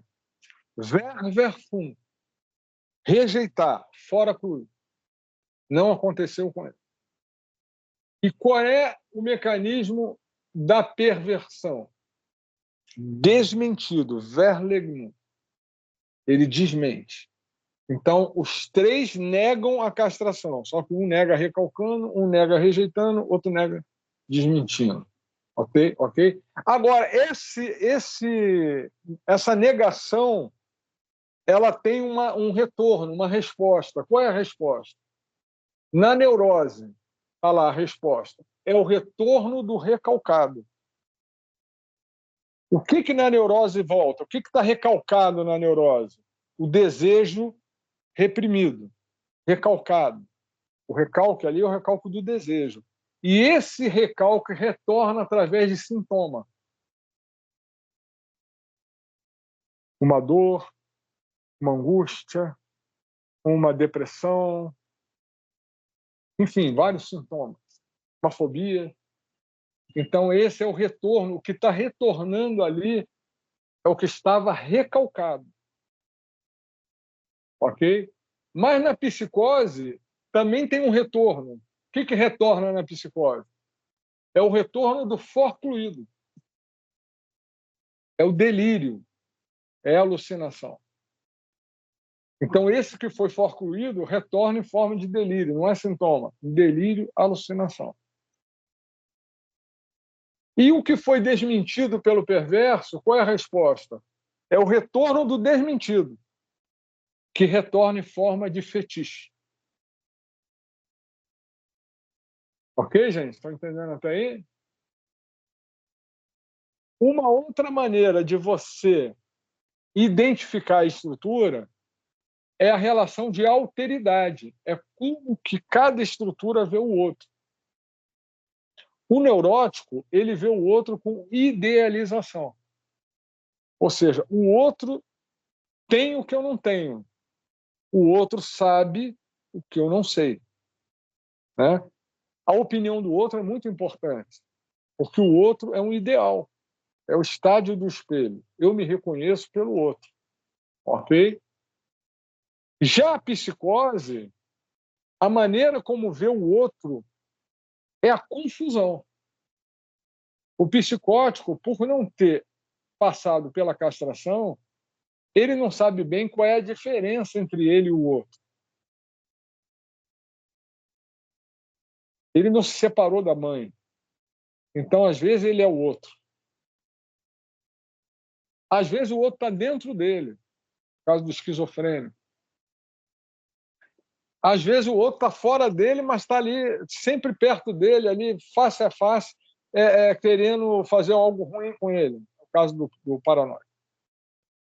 Então, o psicótico, ele tem uma resposta à alteridade de confusão.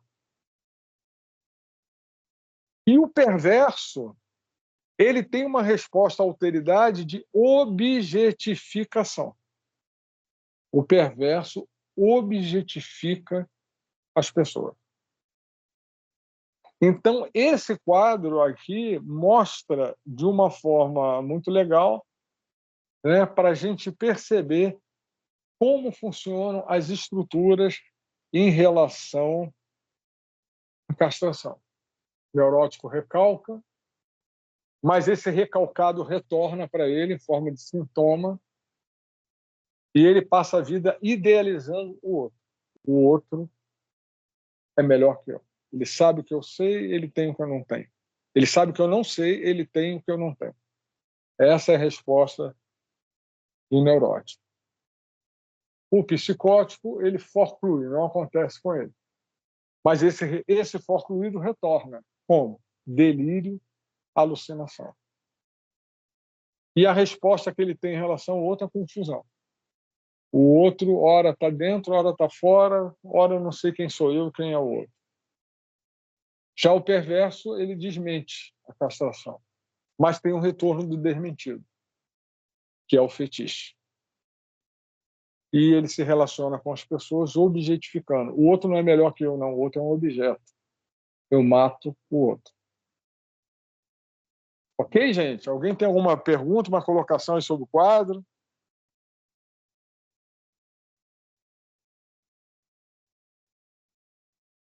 Sim ou não? Sim, Amitrano. Oi, Tem pode falar. uma colocação aí, não sei se é apropriado ou não, né, mas é uma dúvida que eu tenho. Né? Se você pegar aí os relatos aí da Segunda Guerra Mundial, Uhum, vamos dizer assim, do extermínio, né, do povo judeu, né, você tem ali uma, na minha visão assim, uma perversão, né, praticada por vários personagens aí da guerra, né? E uhum. como é que a gente poderia, né, ter esse entendimento, né? Como é que uma situação, né, dessa natureza que envolve aí vários personagens, né, para fazer aquele extermínio com vários tipos de estrutura lá mecânica, como é que Hum.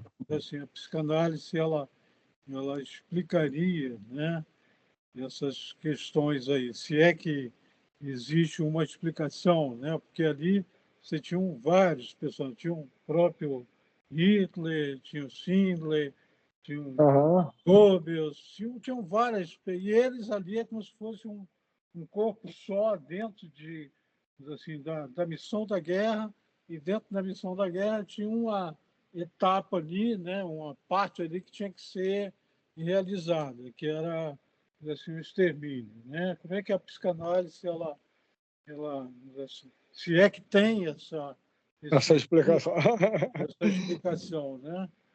E, Olha, Lidu, pode até tirar já. Freud estava vivenciando, né? Essa parte dessas coisas, né? E tem um texto dele que é O Mal-Estar da Civilização. Então, Freud ali ele começa a falar, obviamente que ele estava num contexto de guerra ali, né? E começa a falar. Tem alguém falando? Não. Começa a falar algumas coisas, dá uma explicação, né, sobre esse tipo de coisa. Mas o que acontece?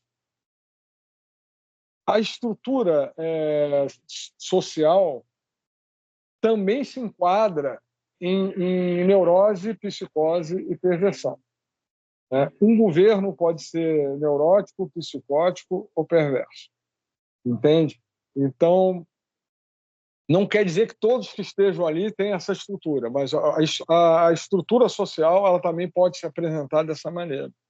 Então, no caso de Hitler, por exemplo, ali se instaurou um governo perverso, né? Houve ali uma perversão. Talvez Hitler, né? Eu acredito que Hitler fosse um perverso. E muitos que estavam ali à volta dele, e outros não, outros eram neuróticos, que embarcaram naquela aventura perversa proposta por Hitler ali.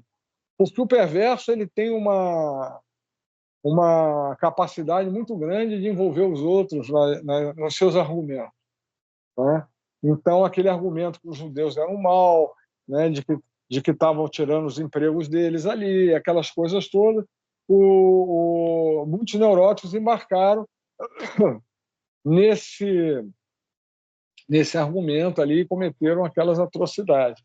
Então, o que pode realmente ser percebido através da Segunda Guerra, através de tudo isso daí, é a grande tendência, né, o cheiro do ralo, né, que os seres humanos têm pela perversão de fazer o mal, né, de exterminar, e que, de alguma maneira, foi deflagrada ali por Hitler. Outras pessoas embarcaram naquela doideira, né, nessa perversidade, exterminaram muitos judeus ali, né, fizeram muitas coisas ali de atrocidades e que nós precisamos tomar cuidado. Severo, fala aí, levantou a mão, complementa aí. Eu vou. Perverso? Perverso, né? Severo, mas Severo é quase perverso. Ah, Enquanto tá. quando Já você entendi. fala, eu vou precisar ir ali, mas já volto. Tá bom? Tá bom. Mas complementando isso um pouco que o Falé falou, olha só que rima bonita. Nós temos um exemplo muito claro e muito evidente, por exemplo, hoje, com a posse do presidente dos Estados Unidos. Se você for observar, né, a quantidade de pessoas que concordam com ele, que foram, inclusive, aqueles que o elegeram, nesse sentido de tornar ainda pior, não só para o próprio Estados Unidos, mas para o mundo como um todo, as ideias que ele tenta implementar, você, se fizer um paralelo, você não vai ficar muito distante do que ocorreu em 45. Concorda comigo? Então, quando a gente fala dessa estrutura, e particularmente a gente se refere mais ao indivíduo, a sociedade, na figura desses indivíduos, ou de algum desses indivíduos, ela replica essa condição. Então, o que nós estamos vendo hoje com essa mudança nessa ordem de comando no mundo como um todo, ela remete exatamente à mesma estrutura que era feita lá em 45, de exclusão de algo, que, como o Amitano acabou de dizer, que não cheira bem. Mas aí cada um no seu ralo, tá, tenta exprimir da pior forma possível a sua condição perversa. É nesse ponto que a gente precisa entender que essa estrutura não se estende só ao indivíduo, é a sociedade como um todo na representação desses indivíduos. Tá bom? Lidu, pode continuar aí enquanto o Amitrano não vem. Era isso que eu tinha para pontuar.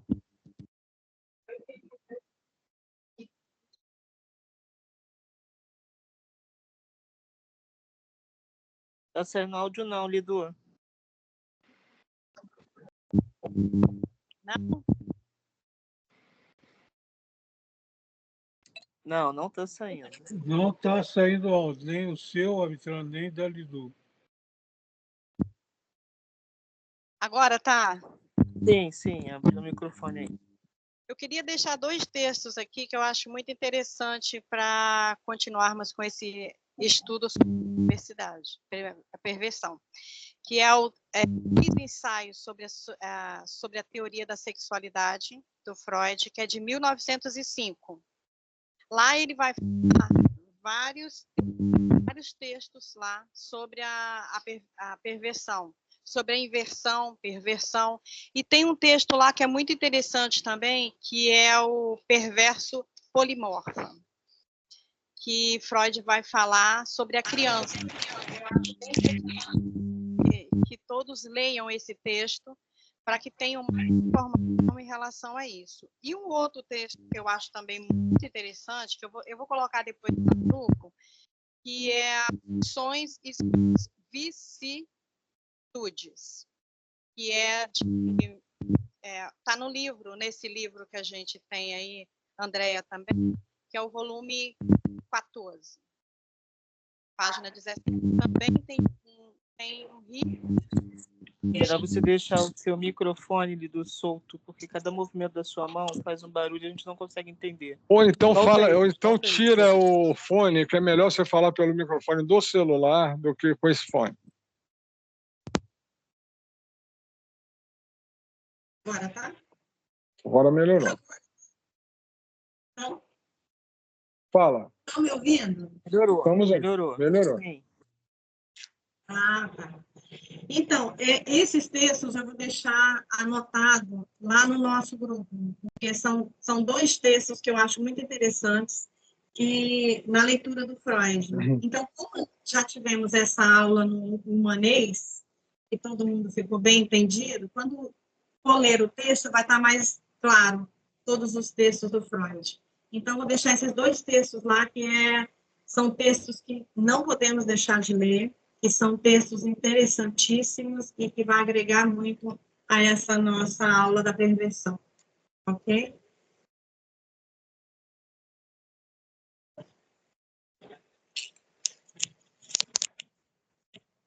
Tem que desativar o seu microfone, Amitrano. Amitrano, liga o teu microfone. Microfone. Estou com... Dá um clique e aguarda aí, deixa assim. Enquanto não acerta, eu vou fazer uma pergunta aqui que eu faltei as últimas 2 aulas e vi vocês falando sobre o filme do Selton Mello, é o Cheiro do Ralo? É esse filme? Sim, isso. Tá ótimo. Deu para assistir, não? Não assisti. Como eu falei, não participei das últimas 2 aulas, não sabia, mas já achei ele aqui no grupo e vou assistir hoje ainda. Assista que vale a pena. Tá, Gente, a segunda palavra... Pode falar, fala. Eu ia falar que eu queria saber, ia descobrir qual é o cheiro do ralo. Assista lá. A segunda palavra-chave é desmentido. Ok? Ficou aqui desmentido, a segunda palavra-chave. Eu quero dar alguns avisos, né, para vocês. Primeiro aviso, gente, há muitos que estão conosco aqui, em abril completam 1 ano, né, de curso. Então, ainda temos mais 1 ano, né? Então, eu quero lembrar aqueles que aspiram pela formação em psicanálise, né, que já está em cima do laço para fazer análise. Então, esse é o ideal, seria que fosse muito antes, mas que aqueles que aspiram por isso, que realmente já procurem, né, um analista para que possam cumprir essa parte do tripé. Isso aí é muito importante, tá bom, gente?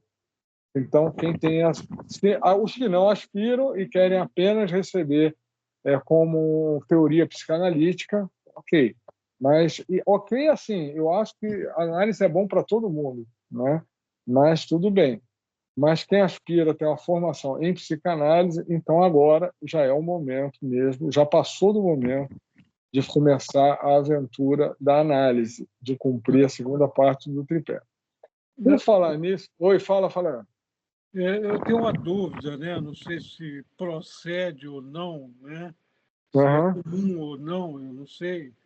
Eu sou, vamos dizer assim, profano nessa área. Uhum. Você poder participar, né, como ouvinte ou como aprendiz dentro de uma sessão real, entendeu? Com um analista, vamos dizer assim, profissional e um paciente, né? Isso é comum, né? Não, isso aí não é possível, né? Você tem que realmente ingressar ali na análise, né? Começar algumas análises e tal. A análise é uma experiência pessoal e secreta, né? Só acontece ali entre o analista e o analisando. Então não pode ter uma outra pessoa ali, nem filmar, nem nada, né? A análise é uma coisa, é um segredo que como é que se fala? Segredo de Estado. Se jura o mais profundo silêncio sobre tudo que ali se passa. Acho que você vai me entender. Então, é exatamente isso que acontece em análise, né? Ali é um segredo para sempre. Não se permite o voyeurismo, né? Não se permite. E outra coisa, né? Por exemplo, análise, assim, até casal de analista, como o caso eu, Lidu e tal, o que se fala em análise é só do analisando e o analista. Porque entende? supervisor, mas o supervisor não sabe quem é a pessoa, porque você não fala o nome da pessoa.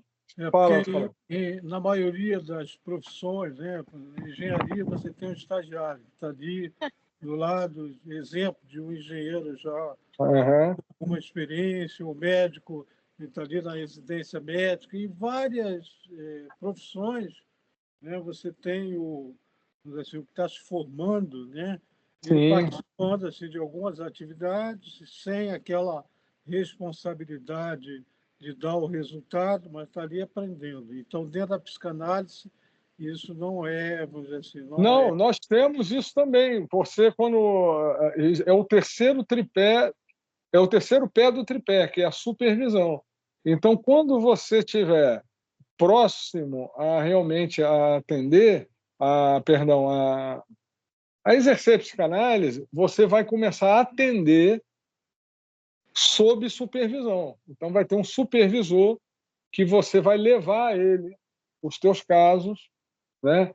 e ele vai ali te manejar, vai te explicar, vai ouvir.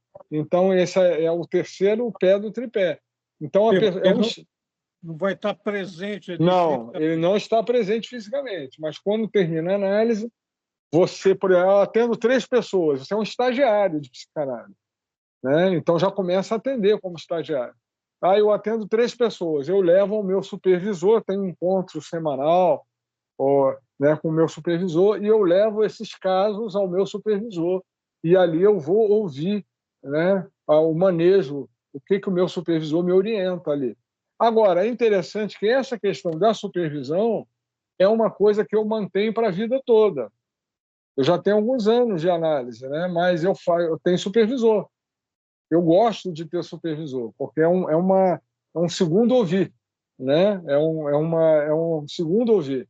Então, eu não acho que isso seja uma coisa só de principiante. Eu acho que deveria ser uma prática. O tripé analítico, eu acho que deve ser mantido pelo analista que está em profissão sempre. Então, eu tenho analista, analisando e supervisor. Isso é que é importante, né? Manter esse tripé na minha vida. Fala, Amitrano, a questão que o Falé falou é bem interessante, porque quando você está em análise, você vai para as análises, que a gente não fala análise didática, mas vamos falar aqui, né? Que seria esse nosso tripé, ele já está aprendendo, ele vai estar ali no estágio, na verdade, o seu próprio. Porque é ali que ele vai adquirir também os seus conhecimentos. Quem já está em análise aqui sabe bem como é, entendeu? Então, essa segurança que vai ter ao atender um paciente vai também da sua análise. E esse é o teu aprendizado. Porque, perdão, aí existem algumas profissões, né? Por exemplo, piloto de avião, e aí vamos dizer assim, o supervisor que está ali do lado, mas do lado no momento que o cara está voando. Ou então, por exemplo, o motorista... Mas aqui na psicanálise é diferente. Você vai... aí quando você não tem ali do lado o supervisor ali, né, um mundo completamente de insegurança. É por isso. Sim, mas é por isso que a gente fala muito na análise pessoal, por isso. Porque essa análise pessoal é que vai te dar essa segurança de você praticar esse voo. O que você vai passar na tua análise pessoal, você vai, de uma certa maneira, reproduzir. Entendeu? Então, a tua análise, quando você passar... Por isso que tem que ter um tempo bom de análise, né? Porque quando você passa pela tua análise pessoal, você vai saber como conduzir ali, né? Como o teu analista conduz a sessão. Por isso que nós primamos por ter analistas de datas de competência na escuta, né? Temos aí o Alidu, o Severo, tem o Renato, né? O Marcos Jordão, e, enfim, né? E a Simoni. Então, pessoas que a gente entende. É claro, o cara pode fazer análise com outro analista, a gente vai conhecer o analista, mas os nossos a gente sabe, a gente entende que estão dentro aí desse manejo psicanalítico, que usa a psicanálise realmente. Entendeu? Então, imagina eu falei aqui, a pessoa que entra em análise, ela, quer dizer, isso é o ideal, né? E às vezes isso é difícil de conseguir, justamente pela dificuldade, às vezes, de algumas pessoas entrar em transferência. Mas imagina que ele vai falar de coisas ali que são tão difíceis, que ele não tem coragem de falar nem para ele mesmo. Então, se ele tem um terceiro elemento ali observando, isso se torna praticamente impossível acontecer, assim, ele se abrir de verdade, falar aquilo que ele precisa falar, ter essa confiança de que aquilo vai ficar ali dentro, entendeu? Então...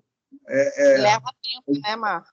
Eu diria que você botar uma terceira pessoa é praticamente impossível que isso aconteça. Isso. É isso aí. Então, gente, é isso, Falé. Espero ter respondido, né? O que eu desafio a todo mundo é participar de análise pessoal, já começar a fazer o meu outro aviso... Oi, fala. Severo, levantou a mão aí? Isso. Fale, Severo. Só complementando um pouco a dúvida do Falé, né?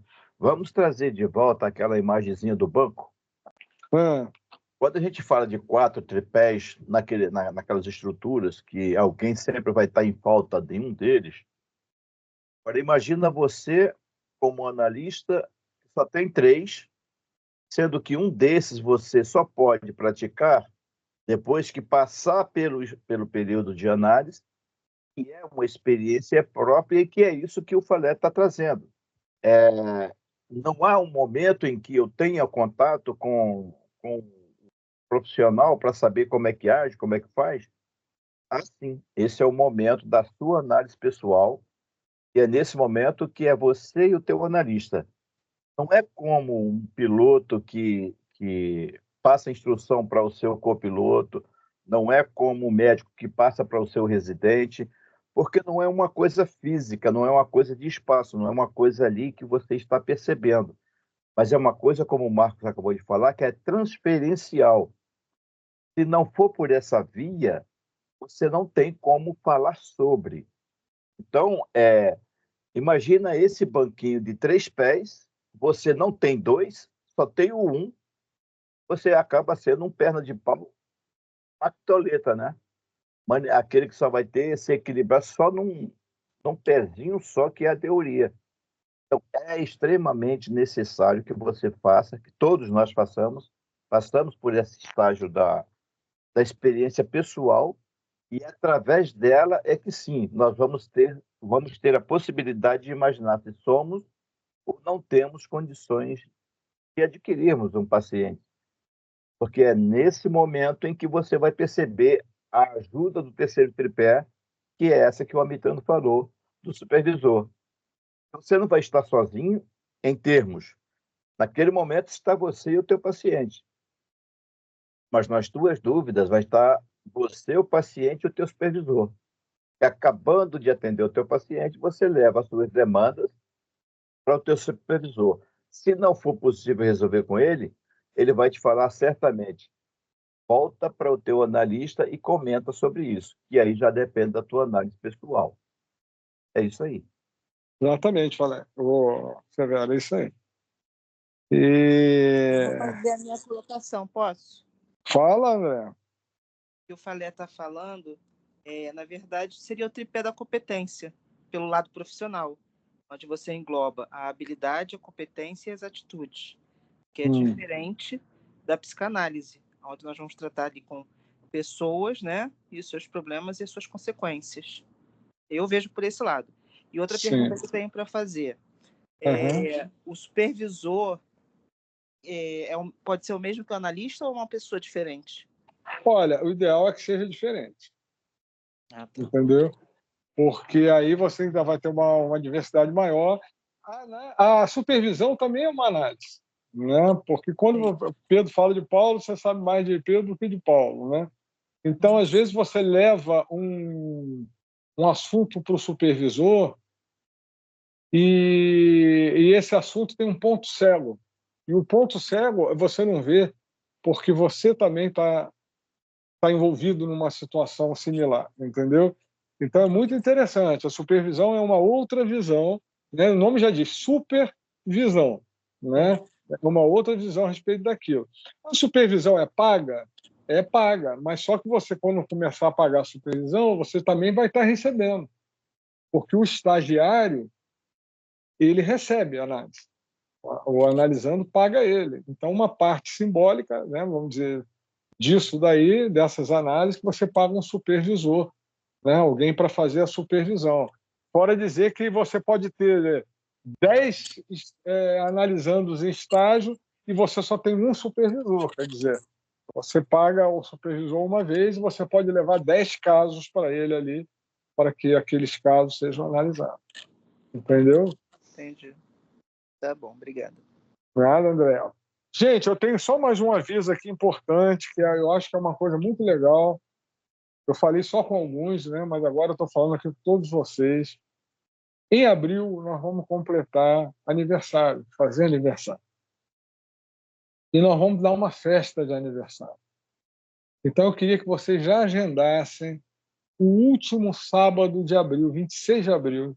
Está longe, né? Mas olha bem, já para ninguém falar assim, eu não sabia. 26 de abril, nós alugamos, na verdade, um auditório aqui em Jacarepaguá, né, no Pechincha, às 18 horas, é à noite, e nós vamos fazer uma conferência de festa de aniversário, e o palestrante vai ser o filósofo Mozart Noronha. Depois vocês pesquisem aí no Google, Mozart Noronha, ele é filósofo, ele faz parte do campo lacaniano de Botafogo, né? É teólogo também, ele já deu várias entrevistas aí no Canal Viva, nesses canais de entrevistas, de podcast, é um cara muito, muito conhecido pelo campo filosófico, e ele piano. Toca piano ele também? Não. Mas ele é uma pessoa muito boa, um ótimo palestrante, e ele aceitou dar essa palestra para a gente aqui no dia 26 de abril. Ele vai falar sobre o retorno do macro ao micro, né? Uma necessidade, mesmo na contemporaneidade, da gente deixar um pouco das coisas coletivas e voltar para o individual, né? Voltar para a análise dentro de nós mesmos. Então, ele vai falar sobre isso. É 26 de abril, um sábado, às 18 horas, num auditório muito legal em Jacarepaguá. Não é aquele que vocês foram numa aula, não é aquele ainda, é um outro, eu acho até ou igual ou melhor, né, aqui na estrada do Tindiba.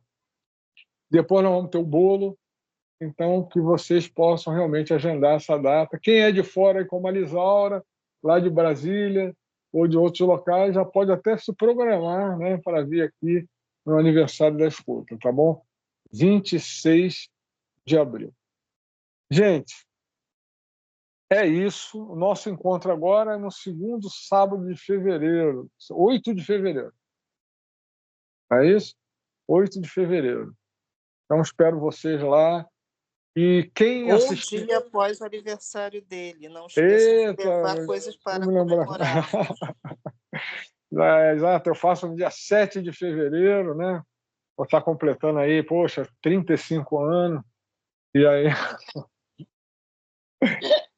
Em cada perna, né? 35 anos de psicanálise, né?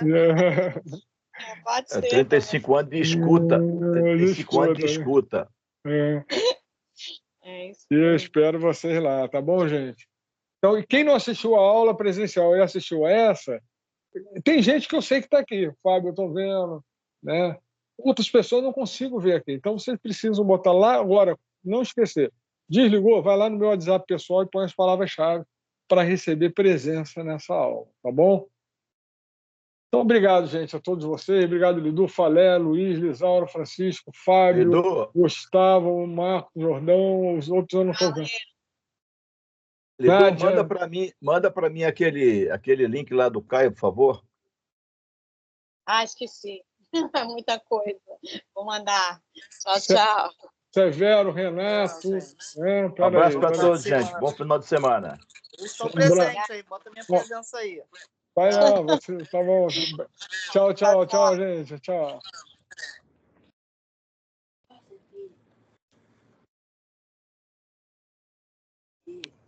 Agora não estou conseguindo encerrar.